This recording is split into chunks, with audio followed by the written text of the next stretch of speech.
What's happening, guys? It's Andrew here with Tabletop, a board game channel for literally everyone. So if you're super into board games and a massive nerd like me about it, or if you're just casually looking for a few suggestions, hopefully this is a channel for you. Today we're doing something a little different. We are taking a 20 questions board game edition challenge called the Tabletop tag that a channel called the Board Game Garden came out with. Shout out. My friends over at the Table Knots did it. Shout out. And so I would love you to do it in the comments. I'll put the 20 questions, and it is just an interesting way to think about and reflect on how you interact with board games, how you got into them, what your favorites are, and I'd love to let you guys know some about me. If you happen to be interested, probably not, but if you are, keep watching. Question 1, name, age, and location. This sounds like a job application, but it's not. My name is Andrew. I'm 24 years young, and I live in the Cincinnati, Northern Kentucky, Indiana tri-state area, Skyline. So if you know about Skyline Chili, you know what's up. Question 2, favorite childhood board game. Well, I actually had a weird childhood with board games because we played a lot of modern strategy games, even from a young age. We were playing Puerto Rico, Catan, Werewolf, Mafia, Bang. But I remember my favorites would probably be Catan and Mafia or Werewolf. We would just play with a deck of cards, give people rolls, and someone get killed each night. I just remember we would come up with crazy stories of how people died each night. I still remember those moments. And I love the trading in Catan. I almost never won, but I always loved the trading. And as a really little kid, probably Clue was my favorite. I loved the mystery setting. Scooby-Doo is dope. It is the greatest cartoon of all time.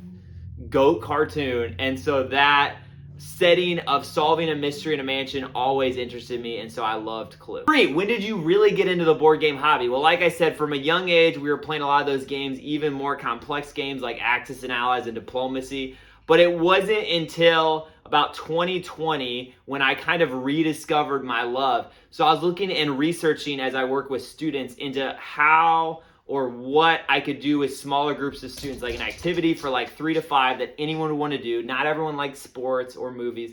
And so I found out board games were a great way to interact with a smaller group of students, boys, girls, whatever interest, everyone liked board games. So I was digging to see if the board games I played growing up were still out there. I was seeing if there were similar games, and also I was seeing if any better ones had come out. And I went into a giant wormhole of YouTube board game top 10s, board game recommendations, articles, and discovered a lot of awesome games in the process. Number 4, first game you purchased. Do you still own it? Well, as a child, it was a special edition of Bang, the social deduction Wild West cowboy game. You'd have a secret role and play cards. And I got a special edition, all 3 expansions, special cards, in a giant oversized metal bullet. Then I tried to bring it through TSA. They got super sketched out. I also have the most generic name ever, Andrew Robert Smith. And so the whole situation was sketchy. They're investigating my giant bullet. So I still own it, though, despite going through TSA. They did not take it. But I'm considering just paring down to just the normal edition because I realized the expansions kind of make it take too long for how simple of a game it is. And then when I got back into the hobby, I remember buying a collection. I bought The Resistance, because I love Mafia and Werewolf growing up. I bought Small World because I love Risk, Mysterium because I love Clue, Camel Up because gambling and camels, and Betrayal, Mystery Mansion because solving mysteries in a spooky mansion. I still own all of those games except The Resistance because I later on found The Resistance Avalon, which is the same exact thing except a little better and a little more extra powers and cards. All right, number 5, any hobbies other than board games? Yes, I'm actually a nerd about all kinds of stuff. I love sports. I love following the NBA, especially basketball, March Madness. I love fantasy football. I also love any other type of nerdy thing. I love superheroes, Marvel. I love Lord of the Rings, fantasy. I also love working out. I also watch a surprising amount of trashy reality TV, Below Deck, The Bachelor, and not trashy reality TV like Survivor and Big Brother. And I have also run a fantasy bachelorette league, and I have won money gambling on The Bachelor. So yeah, I get really into it. I also do a lot of work volunteering with students. That's a lot of my jobs, and so that takes up a lot of my time as well. I also love cliff jumping.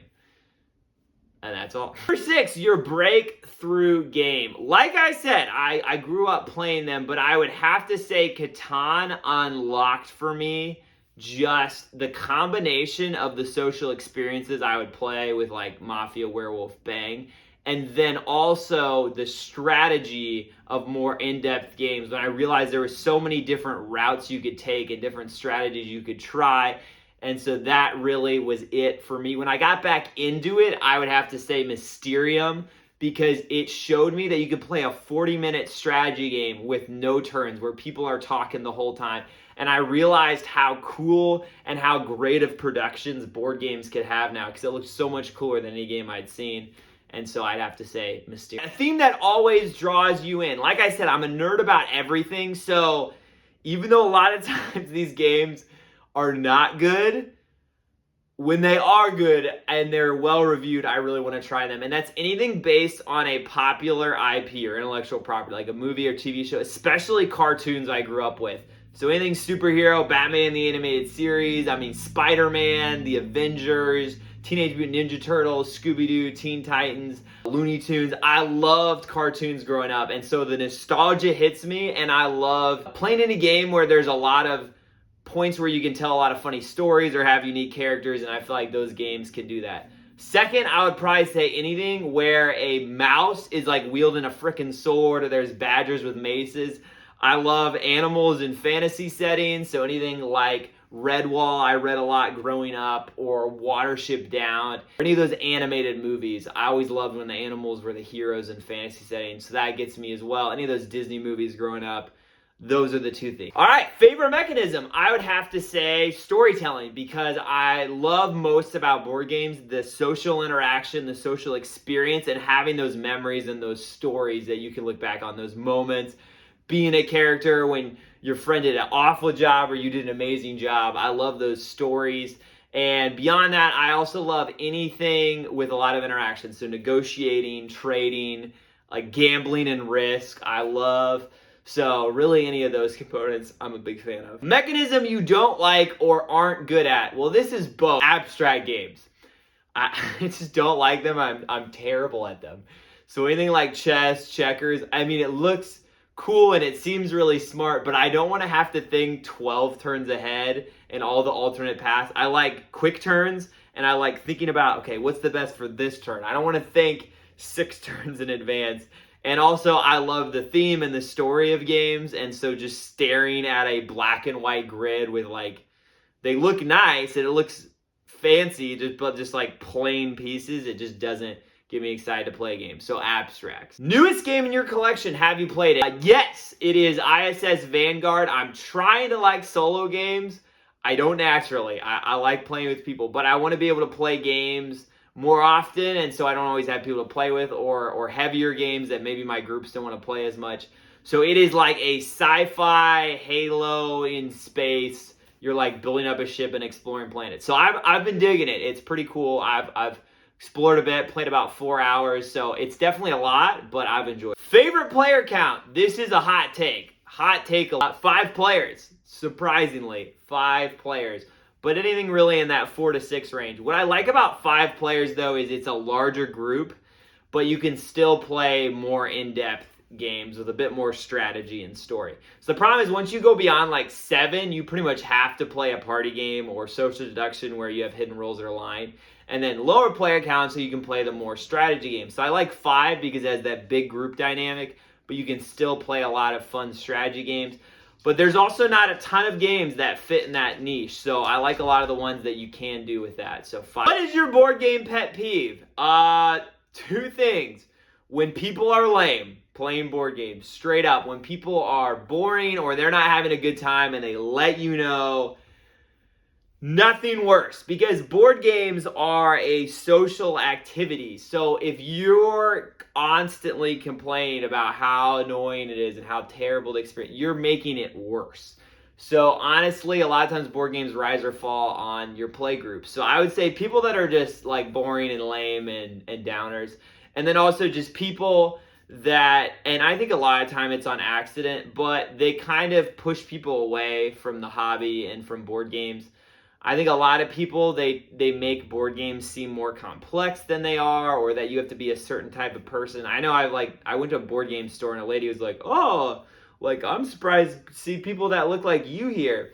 And it was like me and my friend, because we were wearing like Nike hoodies or like a sports jersey. So I think a lot of times we can say, you know, you have to kind of be this type of person, or you have to like these types of games. A lot of people are like, look down on people that play Cards Against Humanity or party games or lighter games. They're like, oh, the best games are 3-hour strategy Euro games. And those are great for people, but not for everyone. And so I just want everyone to realize everyone can like board games. What player color do you use the most often? I really don't care. I pick whatever no one else wants, which is usually yellow because it's a trash color. No offense if you like yellow. A lot of times I'll try to pick the unique one if I can, so like teal or purple, something like that. So yeah. Rulebook or watch a how to play video. I read the rulebook. I'm better at learning when I just have the information there, and that's what I like to do because I'm always the one that teaches 90% of the time, and so I like to read it before, and I also like to do a playthrough on my own so I can teach it the best to people. Favorite snack to eat while playing board games? None in particular. I don't know. Peanut butter pretzels. They kind of slap, and like a brew or do, I will go for anything that just makes it more enjoyable. I'll go for that. Have you ever been to a board game convention? If so, which one? Yes, I went to Gen Con for about 1 day with Tabletop. I went by myself and met them there, and it was a really awesome experience. I want to go to more this year. I would love to do like a Dice Tower Retreat or Dice Tower East. I'd love to go back to Gen Con, maybe do PAX Unplugged or Origins.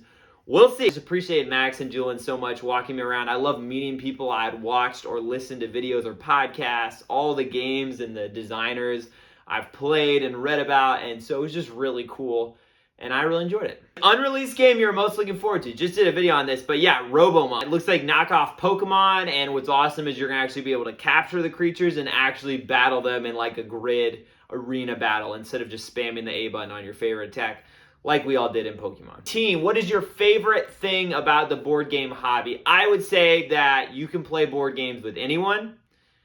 You can't play a specific board game with anyone, but everyone likes certain types of games. And so finding that and being able to be in a hobby that everyone likes, even if they don't realize it yet. And I think also there is just a lot of screen time, in all honesty. Statistics show loneliness is going up, time spent alone is going up, and a lot of mental health things are going up, and coincidentally that lines up with the massive rise of screen time we have. And so I think taking a pause from that, being in person and socializing, sometimes it can be draining, but I think it's good for us. So social part in that it can be with anyone. Open a punching game right now or later? Right now. As soon as I get a new game, I'm so excited. I get like maybe 1, maybe 2 a month, so I'm jacked to get one. I open it, I read the rule book. I've usually watched reviews and I've like have it at the top of my wish list. I don't make a lot of impulse buys, so I'm really excited, and then I try to play and learn the game as soon as I can. Finally, others you would like to see do this tag. Anyone that watches this video, I would be super interested to hear your responses. And also, Dueling from Table Knots. Max did it. I'm 99% sure you have it.